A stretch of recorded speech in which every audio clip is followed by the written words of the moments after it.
আল্লাহ বলেন জাহান্নামে গেলে মা বা ওদের আশ্রয়স্থল হবে ওইটা, লাবিসিনা ফিহা হাকাবা, ওই মানুষগুলো চিরস্থায়ী ভাবে থাকবে ওখানে।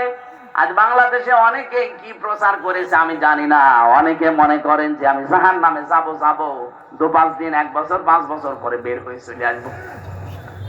কি আর শাস্তি হবে, যা হয় হোক, বের হওয়ার সময় তো আবার হাউজে কাউসার থেকে গোসল করে আবার আগের হামজা হয়ে যাব। আপনি কি এটা দুনিয়ার জেলখানা পেয়েছেন নাকি? আমি 3 বছর আগে 64 কেজি হয়ে ঢুকেছিলাম, 3 বছর পরে আমার 10 কেজি ওজন কমে গেছে, তাও তো ভালোই ছিলাম। আর জাহান্নামের ভেতরে আল্লাহ বর্ণনা দিয়েছেন, কাল্লা ইন্নাহা লাযা নাযাআতাল লিশাওয়া, কখনোই না, তাদেরকে আমি লাজা দিয়ে প্রবেশ করাবো। এটা আবার আরেকটা দরজার নাম। এই লাজা যাদেরকে দেব, সঙ্গে সঙ্গে প্রবেশ করলে চামড়া আগেই খসে যাবে। কি ভয়ঙ্কর জায়গা দেখেছেন? এই দরজা দিয়ে প্রবেশ করতে দেরি, চামড়া খসতে দেরি হবে না। জাহান্নামের লাজা নামে যে দরজা আল্লাহ বানিয়েছেন, এই লাজায় আল্লাহ তাদেরকে প্রবেশ করাবেন। এখানে শাস্তি হচ্ছে ঢুকলে আগে চামড়া খসে যায়। আমার তো 3 বছরে 10 কেজি কমে গেছে। আমি বের হওয়ার সময় 54 কেজি ছিলাম, প্রবেশ করার সময় 64 কেজি ছিলাম। 3 বছরে আমার খাওয়া দাওয়া দেওয়ার পরও 10 কেজি কমে গেছে। আর জাহান্নামে লাজায় দেওয়ার সঙ্গে সঙ্গে মানুষের চামড়া আগে খসে যাবে। আল্লাহ পাক বলেন এখানে ডাকবে কাদেরকে জানো? কারা এই দরজা দিয়ে প্রবেশ করবে? তাদউ মান আদবারা ওয়া তাওয়াল্লা ওয়া জামাআ ফাআওয়া। পৃথিবীর ময়দানে যাদেরকে সত্যের দিকে আহ্বান করা হয়, কিন্তু তারা উল্টো মুখ ফিরিয়ে চলে যায়। আর বাংলাদেশে এই প্রকার মানুষ বেশি। সত্যের দিকে আহ্বান করা হচ্ছে আল্লাহর কোরআন দিয়ে, নবীর হাদিস দিয়ে। আমি তো মন মতো কথা বলছি না, সবই দলিল দিয়ে বলছি। এগুলো শোনার পরেও যারা এবার টান করে মুখ ফিরিয়ে চলে যায়, বাদ দে। এই কথা যারা মানুষগুলো জান্নাতে যাওয়া ওই রকম অসম্ভব, সুসের ছিদ্র দিয়ে উঠ যাওয়া যেরকম অসম্ভব, আমাদের আচরণ চরিত্র যেন এরকম আবার না হয়ে যায়। না বলছে বলুক, ওরকম বইলে থাকে না। আমি আর কি মারার জন্য বলছি না। তাদের ডাক দেওয়া হবে তাদেরকে, মান আদবারা ওয়া তাওয়াল্লা, যে ব্যক্তি মুখ ফিরিয়ে নেয় আর উল্টো দিকে চলে যায়। আজ বাংলাদেশে এই অভ্যাসটা আমাদের অধিকাংশের হয়ে গেছে। নাই তো যত কোরআনের কথা এদেশে বলা হচ্ছে, এদেশ তো জান্নাত হয়ে যাওয়ার কথা। বিশ্বের কয়েকটা দেশ আমি কিছুদিন আগে তো ঘুরে আসলাম। এই যে সিঙ্গাপুরে, মালয়েশিয়াতে এত কড়া করে সিঙ্গাপুরে কথা বলতে গেলে আমাদের দেশের মতো ওখানে 14 জায়গায় অনুমতি নেওয়া লাগবে। আমি এক জায়গায় কথা বলেছিলাম, অনুমতি নেওয়া ছিল না, আয়োজন করেছিল, ওরাও বিপদে পড়ে গিয়েছিল আমাদের দেশের মতো। তো ওই দেশে কোরআনের কথা এত ওপেনলি না, সব ঘরের ভেতরে, অডিটোরিয়ামের ভেতরে, মসজিদে, এরকম জায়গা বিশেষ আছে।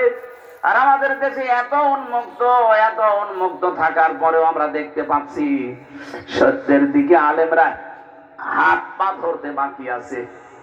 এত দরদ মাখা কণ্ঠ নিয়ে আপনাদের বাঁচাতে চাই, যাদের লোকেরা দেখি না অ্যাবাউট টান করে উল্টা দিকে চলে যাচ্ছে।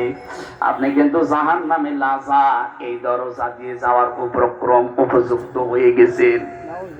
দ্বিতীয় নম্বর আচরণ দেখেন, দেওয়া জামা ফাওয়া, যারা দুনিয়ায় মাল সম্পদ খালি জমা করে আর শুধু সংরক্ষণের জন্য বিভিন্ন কায়দা কৌশল পথ অবলম্বন করে, এটাও বাংলাদেশে বেশি।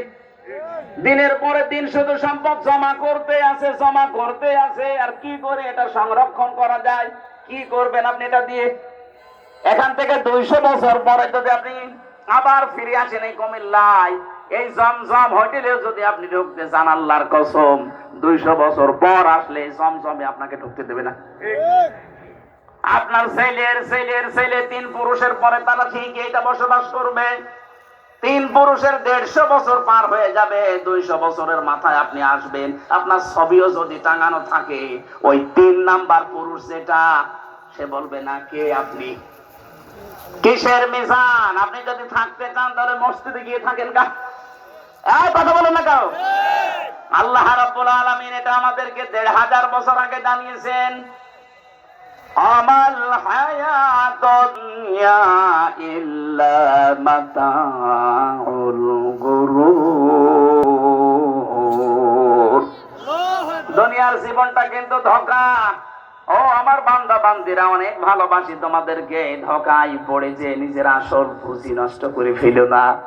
সুতরাং আমরা প্রশ্নপত্র হাতে পেয়ে গেছি, এরপরও যদি ফেল করি আমার মনে হয় আমাদেরকে 5 থেকে 3 নামিয়ে দেওয়া দরকার। আমরা 3 নামতে চাই না, আমরা 4 থেকে 5 থেকে 6-এ উঠতে চাই। যেন দুনিয়ার জীবনটা যেন অন্তত আমরা বুঝি এটা একটা ধোঁকার জায়গা। সে যেই বলেন, আপনার মা বাবাও ধোঁকা, ছেলে মেয়েও ধোঁকা। স্বার্থ ছাড়া এই পৃথিবীতে কোন মানুষকে ভালোবাসে আমি পাইনি। এই জন্য ধোঁকায় পড়ে যেন আমার আসল পুঁজি আমি নষ্ট করে না ফেলি।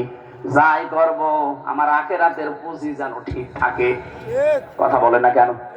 আজ হারাম উপায় করেছেন যারা, একটা হারামকে আল্লাহ স্থায়িত্ব দেয়নি। কোরআনে কারিমে আল্লাহ জানিয়েছেন, ইয়ামহাকুল্লাহুর রিবা ওয়া ইউরবিস সাদাকাত। পৃথিবীতে যারা হারাম ইনকাম করবে, সুদ দিয়ে, মানুষকে ধোঁকা দিয়ে বোকা বানিয়ে যারা উপায় করে, এগুলো আমি আল্লাহ ধ্বংস করি। এর বাস্তব প্রমাণ এই দরবেশ কত কোটি কোটি টাকা আত্মসাৎ করেছে আপনি দেখেন। ৩৬,০০০ কোটি টাকা কোথায় এখন আর শুয়ে আছে? আমাদের মতো জেলখানায় মাটিতে শুয়ে আছে। বাস্তবতা এইটাই। কি হয়েছে এখন? যদি সে মারা যায়, বলেন তো বাংলাদেশে 1 নাম্বার ধনের তালিকায় তার নাম ছিল, কি হলো এগুলো দিয়ে? পুরাটাই আল্লাহ ধ্বংস করে ফেলেছে। আগস্টের 5 তারিখ কত গাড়ি, 5 কোটি 8 কোটি গাড়ি রাস্তায় পড়ে আছে, মালিক নেই। হারাম ইনকাম করলে আল্লাহ স্থায়িত্ব দেয় না, ওটা আল্লাহ ধ্বংস করে দেয়। কিন্তু বৈধ জিনিসের কোনো ক্ষয় নেই, যতটুকুই হোক আল্লাহ পাক নিজে বলেন আমি ওটা বৃদ্ধি করতে থাকি। প্রত্যেকটা